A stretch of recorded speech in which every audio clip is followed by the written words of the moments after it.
내 눈 주의 영광을 보래. 말씀의 은혜를 나누기 앞서서 잠깐 불을 좀 꺼주시겠어요? 네, 영상을 하나 보도록 하겠습니다. 오늘 본문에 관련해서 종료주일 그 승리 입성이라는 파일 제명인데 그것을 보고 잠깐 말씀 나누도록 할게요. 다 꺼주세요.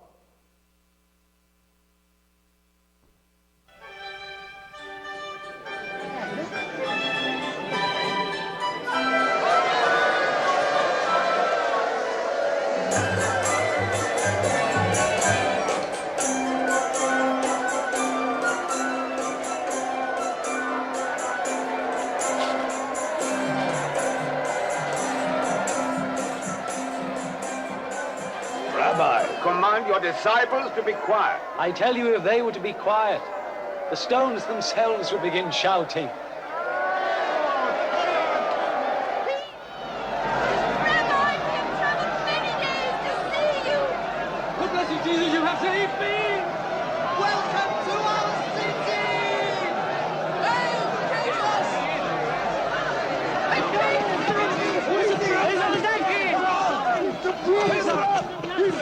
He raised Lazarus from the dead! Who is this Jesus of Nazareth? He's a prophet, a great prophet. A prophet? On a donkey? Blessed to the healer of the sick! You have come to deliver us! Jesus of Nazareth, King of the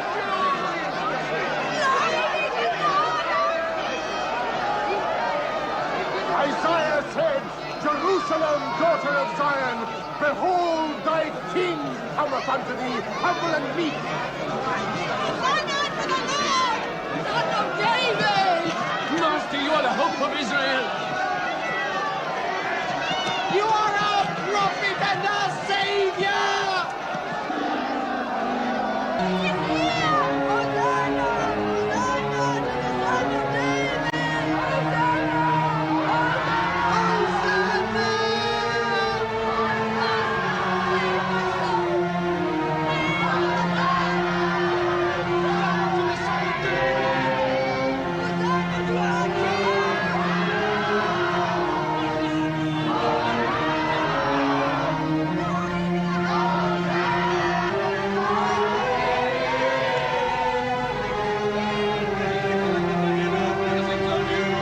You see, we are not succeeding at all. Look, the whole world is following him.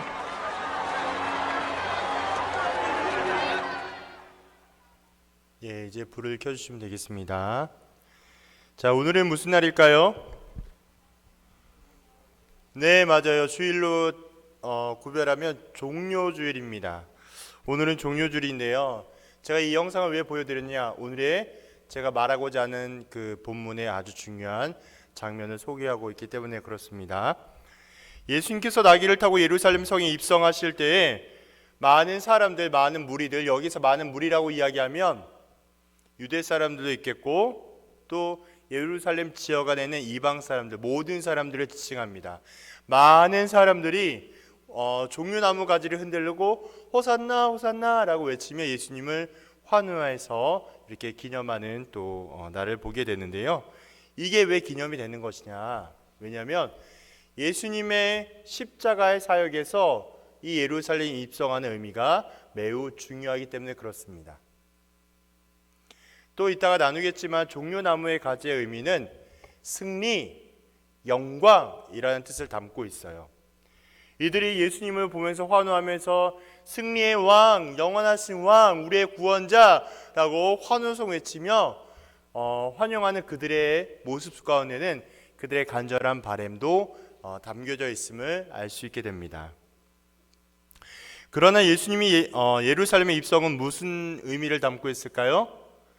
우리 청년들이 잘 알고 계시는 것처럼 예수님께서 예루살렘 입성하신 후에 십자가에서 죽으세요. 다시 이야기하면 예수님께서 예루살렘에 들어가시나라는 말의 의미는 죽으러 간다는 뜻이에요. 자, 그것이 바로 우리가 생각하고 있는 고난주간의 시작이었던 것입니다. 성경은 예수님의 모습 가운데 종료주일과 고난주간을 지난 우리에게 아주 중요한 메시지를 던지고 있습니다. 바로 그럼에도 불구하고 담대하게 일하라는 거예요. 무슨 일이에요? 그 일은 공의와 자비의 십자가로 구원을 완성하라는 의미인 것이죠. 제가 끊임없이 설명하죠. 하나님의 놀라운 구원의 계획 가운데 성부 하나님께서 구원을 계획하시고 성자 예수 그리스도께서 하나님의 구원의 계획을 완성하시고 성령 아버지 하나님께서 완성된 구원의 모든 일들을 영원토록 보증해 주신다라고 설명드렸습니다. 그와 같이 설명하는 것처럼 끊임없이 공의와 자비의 십자가로 구원을 완성하며 믿음으로 나아가는 예수님의 모습을 바라보게 됩니다. 예수님은 이 일을 감당하였을 때, 예수님은 이 십자가의 일을 감당하게 되셨을 때에 담대하게 가셨어요. 원수들을 겁내지 않으셨습니다. 대적들을 두려워하지 않으셨어요. 왜요? 하나님의 놀라운 구원의 계획을 이루시기 위해서는 그 어떠한 것도 예수님에게 걸림돌이 되지 않았다는 것입니다. 예수님께서 이토록 죽음의 길을 담대하게 갈 수 있는 이유가 무엇일까요? 저를 보십시오. 왜 이렇게 예수님은 십자가의 길로 갈 수 있는 그 핵심이 무엇일까요? 바로 사랑이에요. 우리 청년들이 얼마나 공감할지 모르겠습니다만은 우리 청년들의 부모님들이 우리 청년들을 향하여서 사랑하는 그 마음은요, 형용할 길이 없어요. 측량할 수가 없어요. 제한이 없어요. 조건이 없습니다.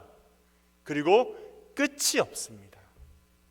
이게 부모님이 자녀를 향한 사랑입니다. 이 사랑이 예수님이 선택한 민족을 향한 구원의 사랑인 거예요. 목숨을 아끼지 아니하고 자기를 철저히 부정, 부인, 희생하여 하나님의 온전하신 사랑을 증명한 그 사랑. 그 사랑 때문에 죽음이 앞이하고 여러 가지 어려움과 핍박이 온다 할지라도 예수님은 담대하게 그 길을 걸어가세요. 요한일서를 보면 이런 말씀이 있습니다. 요한일서 4장 18절에 사랑 안에 두려움이 없고 온전한 사랑이 무엇을? 두려움을 내쫓는다고 이야기합니다. 사랑 안에 두려움이 없고요, 온전한 사랑이 그 두려움을 내쫓는다고 이야기해요. 그 주님이 오늘도 우리와 함께 하십니다. 온전한 사랑을 확실하게 보여주신 예수님의 사랑이 우리 청년들에게 함께 하실 것입니다. 믿으시기를 바랍니다. 이럴 땐 아멘 하는 거예요. 다시 한번, 하나님의 온전한 사랑이, 그리스도의 은혜와 사랑이 우리 청년들에게 확실하게 임재할 것입니다. 아멘. 그 믿음을 가지고 우리 일주일을 넉넉하게 살아가는 거예요. 그 믿음을 가지고 두려움과 문제 앞에서 넘어지는 게 아니라 승리하는 것입니다. 본문을 보겠습니다.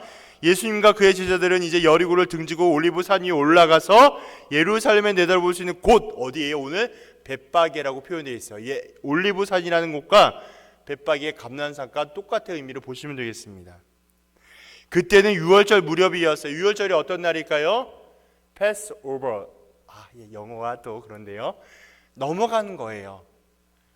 영원한 형벌과 사망에서 넘어가는 것. 이걸 우린 유월절의 의미를 담고 있습니다. 뭘 넘어갈까요? 우리는 하나님의 은혜와 사랑 없이는 영원한 지옥에 갈 수밖에 없어요. 영원한 형벌을 면할 수 없어요. 근데 하나님은요, 누구를? 우리를 너무나 사랑하세요. 그 사랑이 얼마나 크고 넓으냐? 독생자를 내어주시는 것만큼 우리를 사랑하여 주셔서 우리를 끝까지 포기하지 않으십니다. 그 사랑의 결정체가 바로 유월절인 거예요. 하나님의 은혜와 사랑이 택한 모든 백성들을 향해서 구별하여 사랑하신 특별한 사랑. 그래서 유월절이 되면요, 많은 이스라엘 백성들은 예루살렘으로 돌아오게 됩니다. 왜 그럴까요? 이들에겐 중앙 성소 사상이라는 게 있어요. 좀 어려운 표현인데, 하나님께서 지정하신 그곳에서 하나님께 예배와 제사를 드리며 하나님의 말씀과 은혜를 기억하는 그러한 그들의 사상적인 부분이 있습니다. 그래서 그들은 예루살렘에 오게 되어 있어요. 오게 되면 한두 명이 올까요? 아니에요. 엄청난 많은 군중들이 유월절을 지키기 위하여 그곳으로 모여듭니다. 우리가 아까 영상에 보았던 것처럼 그곳에는 많은 사람들이 몰려 있었던 상황이었어요. 그래서 수많은 순례자들이 똑같은 길로 예루살렘을 향하고 있었습니다.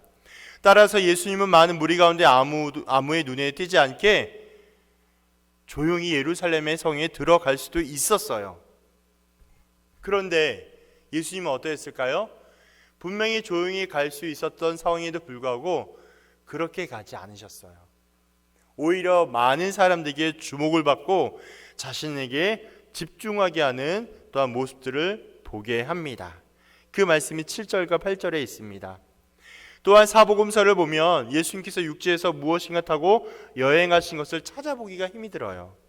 또한 유대인의 전통 가운데 유월절 순례의 길은 걸어서 하도록 되어 있습니다. 그렇더라면 예수님은 아마도 갈릴리에서부터 벳바게까지 이르러서 줄곧 걸어오셨던 것이 분명합니다.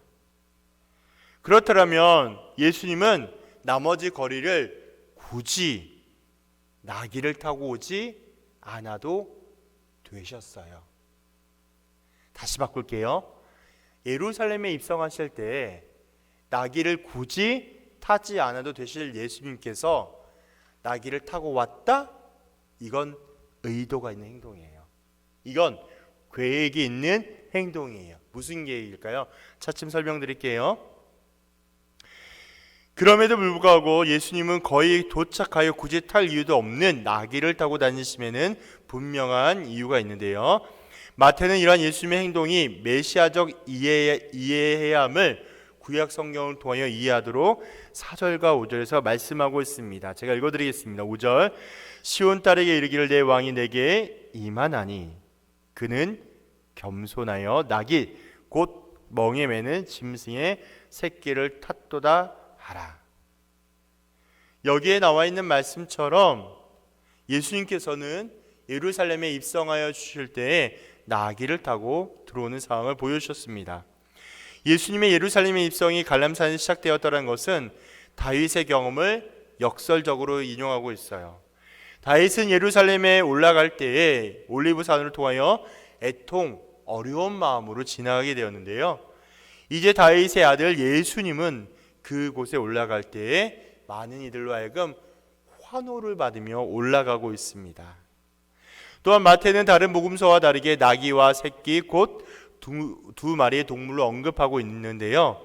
어떤 이들은 마태가 5절에서 인용한 스가랴 말씀 이 부분이 잘못 이해되어서 한 마리를 두 마리로 기술하고 있다라는 어떤 이들의 주장도 제한되어 있습니다.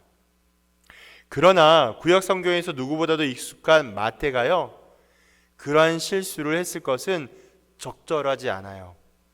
아마도 마태는 예수님께서 실제 두 마리 나귀를 언급하신 것으로 알고 있었던 것 같습니다. 그리고 그가 다른 복음서 저자들과 다르게 두 동물을 구별해 언급함은 나귀의 미숙함을 강조하기 위한 것으로 보여요. 이것이 어디까지 연결이 되냐?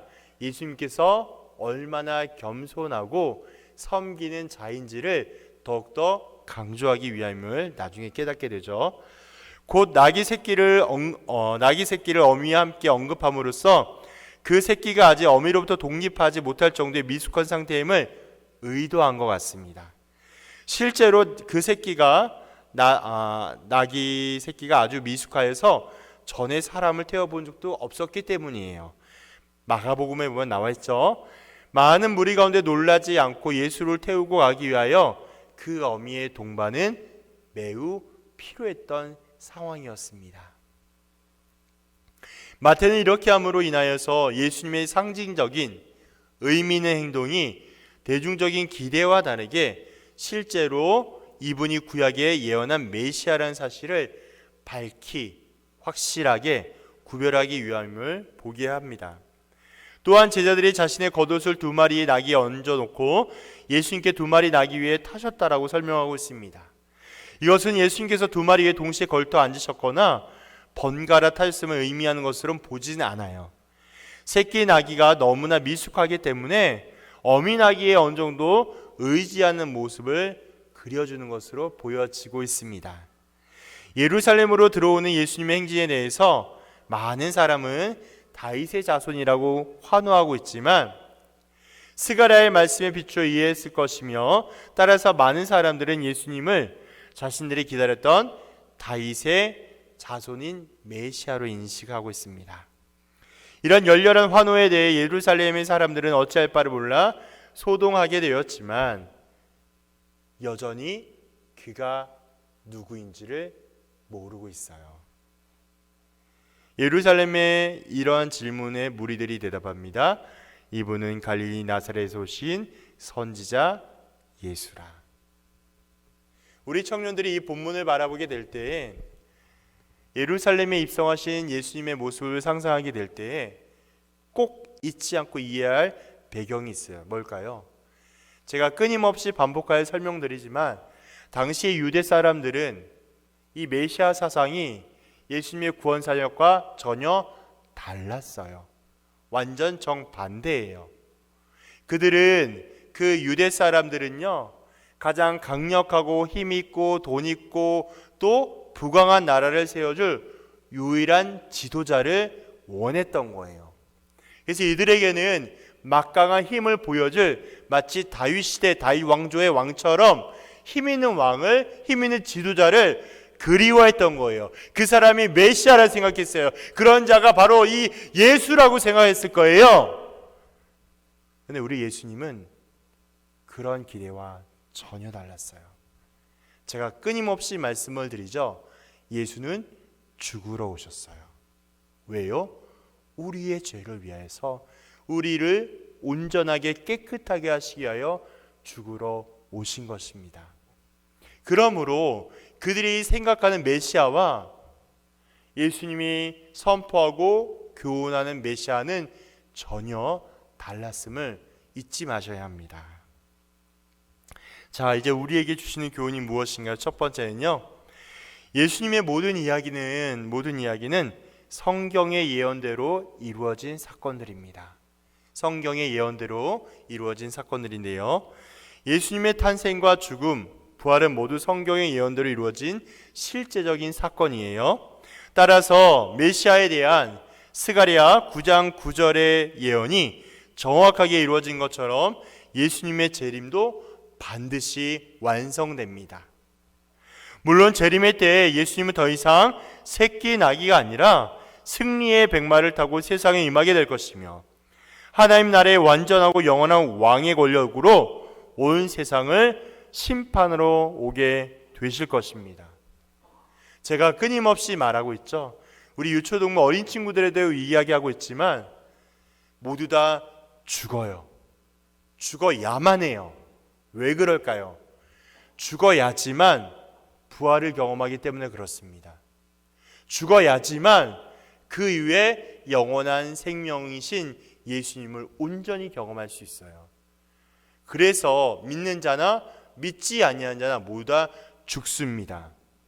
그리고 중요한 사실은 믿는 자의 죽음은 위로와 소망과 기쁨과 평강이지만, 믿지 아니하는 자의 죽음은 사망과 멸망과 죽음과 지옥뿐이에요. 이 두 가지 방법 외에는 아무것도 없습니다. 그래서 우리는 반드시 죽음을 통과해야 해요. 죽음을 거쳐야만 영원한 부활을 경험하기 때문에 그렇습니다. 그래서 믿는 사람들에겐 이렇게 재림이 기쁨과 소망과 위로와 평강으로 다가오게 되지만, 믿지 아니한 자에게 재림은 슬픔과 절망과 아픔과 사망이 영원하게 머물게 됩니다. 두 번째, 오늘의 본문을 통해 우리 무엇을 깨달을 수 있게 되냐? 예수님의 겸손과 온유를 본받아야 합니다. 본문에서 예수님은 예루살렘에 들어올 때 기억하셔야 해요. 분명 예수님 온 나라를 다스릴 수 있는 분이십니다. 힘과 능력과 지혜가 충분히 있으신 분이에요. 제한이 없는 분이에요. 그러한 위대하신 하나님의 아들, 가장 높고 가장 힘 있는 그분께서 모든 높은 지위와 권력을 버리시고 낮고 천한 자리의 모습으로 태어나시며 누구도 꺼려하는 자들의 친구와 위로가 되어주셨습니다. 그분이 누구예요? 예수 그리스도이세요. 예수님과 함께 했던 제자들은 어떠했을까요? 마태복음 20장 20절에서 28절을 나중에 찾아보세요. 적으세요. 마태복음 20장 20절에서 28절. 거기에 보면 제자들이 막 싸우고 있어요. 봐라, 이 예수님께서 완전히 힘이 있는 지도자가 되면 내가 그 예수님 옆자리에 있을 거야. 아니야, 내가 그 옆에 있을 거야. 이게 뭐예요? 자리 싸움하고 있는 거예요. 이게 뭐예요? 어리석은, 무지한, 창피한. 제가 왜 얘기할까요? 이들이 누구예요? 무리가 아니거든요. 이들은 그냥 예수님을 그냥 이름만 아는 정도가 아니에요. 예수의 말씀을 들었고 예수의 이적을 경험했고 가장 가까이 있었던 사람이 누구예요? 제자란 말이에요. 뭐하고 있어요? 자리 싸움하고 있다고. 뭐하고 있어요? 예수님이 무얼 교훈하고 있는지 알지 못하는 무지한 모습을 보여주고 있습니다. 우리는 어떠합니까? 이때 당시보다 더하면 더했지 덜하지 않을 거예요. 지금으로 따진다면 가장 많이 알고 있는 신학자, 신학교수, 목사, 선생이라 할지라도 그 안에 감추어진 더러움은 이들보다 더하면 덜하지 덜하지 않을 거예요. 그래서 버리기가 어려운 것 같습니다. 우리는 끊임없이 기억해야 돼요. 하나님 앞에 우리 모두는 항상 죽을 죄인이라는 사실을 인정하셔야 합니다. 절대적으로 하나님이 필요한 존재, 약하고 부족하며 쓰러질 수밖에 없는 무익한 존재가 누구예요? 바로 나라는 사실을 인정하셔야 돼요. 내가 주님 앞에 범죄한 죄인, 하나님이 아니고선 단 한순간도 살아갈 수 없는 죄인, 주님 없는 아무 의미 없는 존재가 바로 나라는 사실을 기억하셔야 합니다. 그리고 주님께 늘 기도하고 기대하며 믿음으로 나아가셔야 돼요. 세 번째는요, 무슨 일이든지 믿음과 충성으로 변하지 말아야 합니다. 무슨 일이든지 믿음과 충성으로 변하지 말아야 합니다. 예루살렘으로 입성하시는 예수님은 그 예수님을 많은 이들이 환호하게 되었지만 결국 그들은 예수님을 자신의 소란으로 죽였어요. 우리 청년들이 너무나 잘 알고 있는 것처럼 예수님은 누가 죽였을까요? 이방인이 죽였나요? 누가 죽였을까요? 거기에 많이 몰려있는 유대인들과 유대 종교 지도자들이 죽였습니다. 지금으로 따지면 누구예요? 우리예요, 우리. 우리가 예수님의 제자, 자녀임을 입술로 고백하지만 우리의 삶의 자리에서, 우리의 모습에서 예수를 부인하고 부정함으로 인하여 예수의 능력과 영광을, 연약함을 여김없이 보여주고 있는 것을 깨닫게 합니다. 내 안에 나만의 예수님 꽁꽁 숨겨놓고 있진 않습니까? 혹여라도 누가 들을까 걱정되고 신경 쓰이는 기도 제목이 좀처럼 잘 해결되지 않거나 이루어지지 않을 때 답답해하거나 우울해하지 않고 있던가요? 기도는 하고 있어요. 기도는 열심히 하고 있는데요, 종교생활 하는데도 나아질 기미가 없는 나를 발견하고 있는 건 아닙니까? 그때 뭐가 오냐? 불평과 원망이 스며듭니다. 그때 뭐가 오냐? 예배가 멀어지고 하나님과의 신앙생활에서 자기 합리화를 찾게 돼요. 뭐가 있어야 하는데? 그 자리에 성령님이 계셔야 하는데 그 자리에 뭐가 있을까요? 내가 있게 됩니다. 이게 죄예요. 다시 한번 설명할게요. 도덕적으로 윤리적으로 뭐를 행하고 잘못하고가 죄가 아니라 하나님보다 다른 것이 먼저 되는 모든 것이 성경에서 교훈하고 있는 죄입니다. 그 죄를 경계하셔야 돼요. 그 죄를 멀리하시기를 그리스도의 이름으로 부탁드립니다. 그때 우리는 영적인 긴장감으로 그 모든 것들을 깨트리셔야 돼요. 하나님께 집중하지 못하게 만드는 장애물들, 걱정들, 문제들, 도저히 내 힘과 노력으로 안 되는 모든 것들, 이것들을 깨트리셔야 돼요. 내가 할 때는요 철저히 실패하고, 내가 할 때는 포기하게 만듭니다. 그때 어떻게 해야 될까요? 하나님께 인정하는 거예요. 주님, 제가 못하겠습니다. 주님, 저는 안 될 것 같습니다. 주님이 도와주셔야 합니다. 주님이 나를 지으시고 나를 세우시고 나를 주관하신 분임을 내가 믿고 신뢰하기 때문에 주님이 주님의 일을 하셔야 됩니다. 나를 도와주옵소서. 이렇게 주님께 철저히 인정하고 고백하며 나아가게 될 때 우리는 하나님의 맞춤형 은혜를 경험하게 됩니다. 나를 가장 잘 아시고 필요와 어려움을 구별하시는 하나님 아버지께 내 문제와 상황에 맞춤형으로 응답해 주실 거예요. 다른 것에 우리가 마음에 두지 말고, 다른 것에 우리가 따라가지 말고 성경 앞으로 돌아갑시다. 성령의 은혜를 구합시다. 성령님께 하나님의 말씀과 교훈하심에 복종할 수 있도록 성령의 은혜를 구합시다. 사람의 마음과 뜻에 두지 말고, 사람의 마음의 계획과 상황에 두지 말고 하나님 앞에, 성경 앞에 성령의 조명하심과 깨닫게 하심으로 성령의 능력으로 살아가는 성령의 청년부가 되기를 주님의 이름으로 부탁드립니다. 그렇게 살아갈 때의 종료주의를 또한 맞이하며 앞으로 일주일 동안 고난주간과 부활절을 준비하는 우리 모두에게 하나님의 말씀과 위로하심이 풍성하게 임하기를 소망합니다. 잠깐 마지막 십자가 영상을 보게 될 건데 불을 꺼주세요. 십자가 영상을 보시면서 주님의 고난과 보혈을 기대하고 기억하는 시간 되기를 소망합니다. 틀어주세요.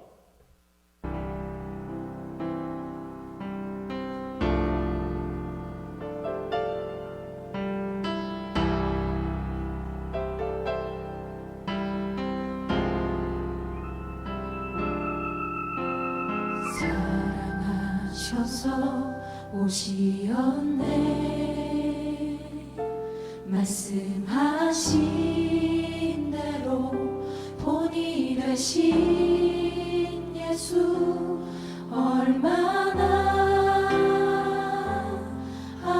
아프실까. 갈보리 언덕 그 십자가 사랑하셔서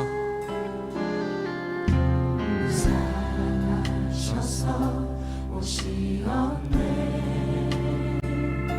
말씀하신 대로 본이 되신 예수, 얼마나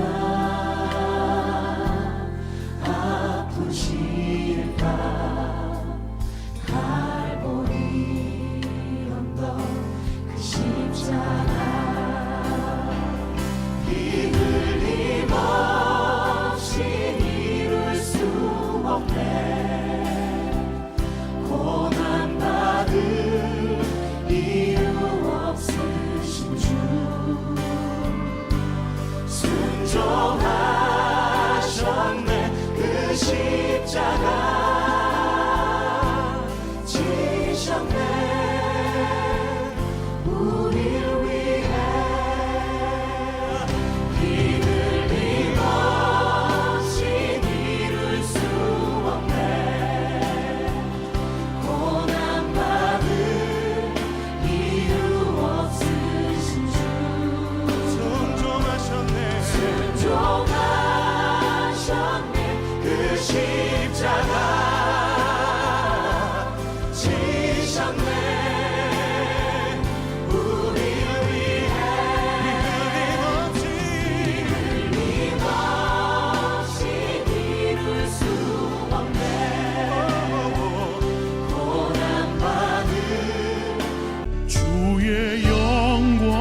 찬송